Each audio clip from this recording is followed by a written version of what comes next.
Hello, good morning students, class 8 SST. As you know very well, in SST we are describing chapter number 2nd in civics. In our last videos we have discussed about the objectives of these chapters, and we have already discussed about the fundamental rights, the soul of the Indian Constitution. इसके बारे में भी हम discuss कर चुके हैं last videos में. And today we will discuss about right against exploitation, articles 23 से 24. यानी दो आर्टिकल्स में राइट अगेंस्ट एक्सप्लोइटेशन यानी शोषण के विरुद्ध अधिकार हमको दिया गया है. The constitution of Indian recognises the dignity of the individual and the protect him her against any form of the exploitation. यानी कोई भी हो, चाहे मनुष्य हो, मानव, जेंट्स हो या लेडीज हो, सबको एक्सप्लोइटेशन यानी शोषण के विरुद्ध अधिकार उसको दिया गया है.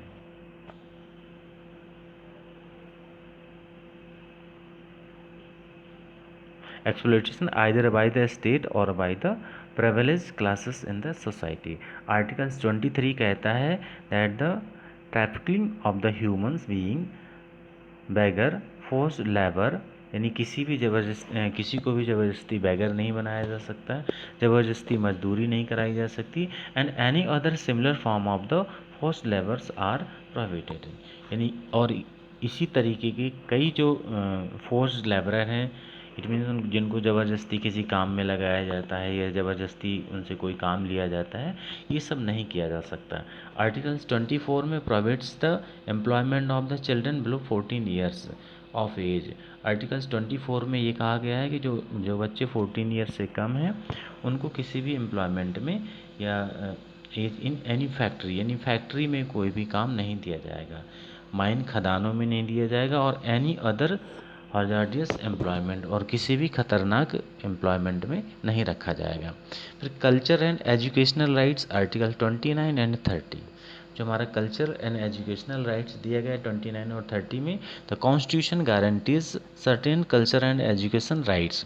No citizen shall be denied admission into any educational institution maintained by the state और aided by the state funds और the grounds of the religion, race, caste, language, any of them. यानी कॉन्स्टिट्यूशन हमारा guarantee लेता है कि किसी भी जो सर्टेन कल्चर है एंड एजुकेशन राइट्स जो हमको दिए गए हैं उसमें किसी भी सिटीजन को मना नहीं किया जा सकता एडमिशन लेने के लिए. किसी भी एजुकेशनल इंस्टीट्यूट, किसी भी शैक्षणिक संस्थाओं में एडमिशन लेने से लिए मना नहीं किया जा सकता, मेंटेन्ड बाय द स्टेट, जो स्टेट के द्वारा मेंटेन की गई हों या एडेड हों, स्टेट के द्वारा एडेड फंड से चल रही हों. और किस तरीके की, यानी किसी भी धर्म के आधार पर किसी भी एजुकेशन इंस्टीट्यूशन में एडमिशन लेने से मना नहीं किया जा सकता कि आप इस धर्म के हैं, आपको इस एजुकेशन में इस इंस्टीट्यूशन में एडमिशन नहीं मिलेगा, या रेस के आधार पर या कास्ट जाति के आधार पर या भाषा के आधार पर, इनमें से किसी भी एक चीज़ के आधार पर मना किया नहीं जा सकता. The constitution protect the interest of the minorities in India. हमारा जो कॉन्स्टिट्यूशन जो माइनॉरिटीज़ हैं, इनमें जिनकी संख्या कम है, जिनको हम अल्पसंख्यक कहते हैं, इनके रुचियों को, इस इंटरेस्ट को भी ध्यान में रखा गया है. The constitution mention that all minorities whether based on the religion, चाहे वो धर्म के आधार पर माइनॉरिटीज़ हों, लैंग्वेज के आधार पर हों, shall have the right to establish and administered educational institution of their choice.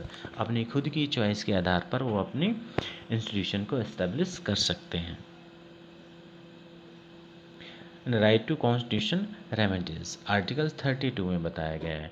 The constitution guarantees the right to move the Supreme Court by the appropriate proceeding for the enforcement of the rights conferred by part 3 of the constitution. Now fundamental duties हमारी क्या है? तो rights and duties go hand in hand and interrelated. हमारे अधिकार और हमारे कर्तव्य साथ साथ चलते हैं और एक दूसरे से इंटर रिलेटेड होते हैं. कहने का मीन्स अगर हम केवल अधिकारों की बात करें और कर्तव्यों को भूल जाएं तो भी ये हमारे कॉन्स्टिट्यूशन के लिए, हमारे देश के लिए ठीक नहीं होगा, और केवल कर्तव्यों की बात करें, अधिकारों को भूल जाएं तो ये भी ठीक नहीं होगा। तो these are the two sides of the same coin, यानी एक ही सिक्के के दो पहलू हैं। 42 अमेंडमेंट एक्ट में बताया गया है कि Indian constitution incorporated the fundamental duties to chapter 4th articles 51A में इनको रखा गया है ऑफ द कॉन्स्टिट्यूशन 1976। और वो हमारी फंडामेंटल ड्यूटीज़ क्या हैं? To abide by the constitution and the respect of the Indian ideals and institutions, that national flag and the national anthem. To abide by the constitution and the respect, हमारे constitution में बताया गया है कि जो हमारी जैसे नेशनल फ्लैग है, नेशनल एंथम है, इनका हमको हर जगह सम्मान करना है।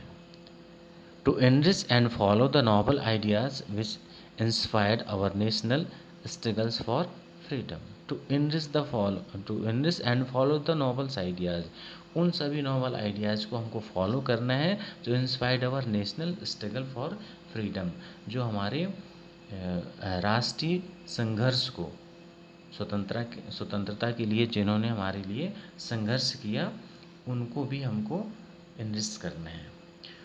To uphold and protect the sovereignty, unity and integrity of India. To uphold the protect the sovereignty, हमारी भारत की जो प्रभुसत्ता है, जो हमारी एकता है, इसको भी हमको प्रोटेक्ट करना है। The defend the country and render national services when called upon do so. To defend the country, यानी हमको अपने राष्ट्र की रक्षा करना है, उठ करके अपनी national services when called upon do सो, ज़रूरत पड़ने पर हमें अपने राष्ट्र की रक्षा करना है। To promote harmony and the spirit of common brotherhood, लोगों के बीच में भाईचारे की भावना रखना है among the all Indians, transcending religion, किसी भी धर्म का हो, किसी भी भाषा को बोलने वाला हो, किसी भी क्षेत्र का हो, और किसी भी सेकुलर डाइवर्सिटीज का हो,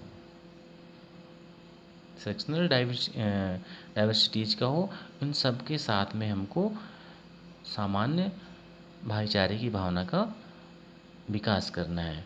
to renounce practices derogatory to the dignity of women. To value and preserve the rich heritage of our composite culture. To protect and improve the natural environment including forests, lake, rivers and wildlife, and to have compassion for living creatures.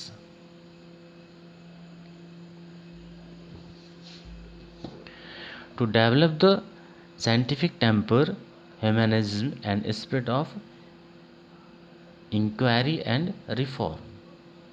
To safeguard public properties and to adjure violence.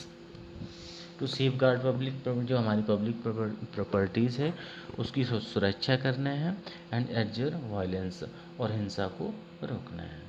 To strive towards excellence in the sphere of the individuals and the collective activities so that the Indians constantly rise to higher level of the endeavor and achievements. Who is parent or guardian to provides opportunities for education to his child, or as a case may be ward between the age of 6 and 14 years. यानी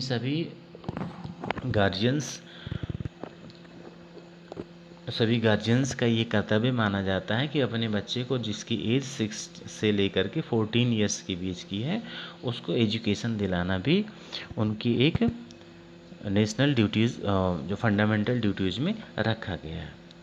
unlike fundamental rights, there is no constitutional provisions to get the fundamental duties implemented. It is expected from every citizens to perform the fundamental duties. सभी नागरिकों से आशा की जाती है, उम्मीद की जाती है कि फंडामेंटल ड्यूटीज़ को परफॉर्म करेंगे। ड्यूटीज़ टू मेंटेन पीस, शांति बनाए रखेंगे, सॉलिडरी and integrity of the country. Now case study, तो as a homework you have to do the case study.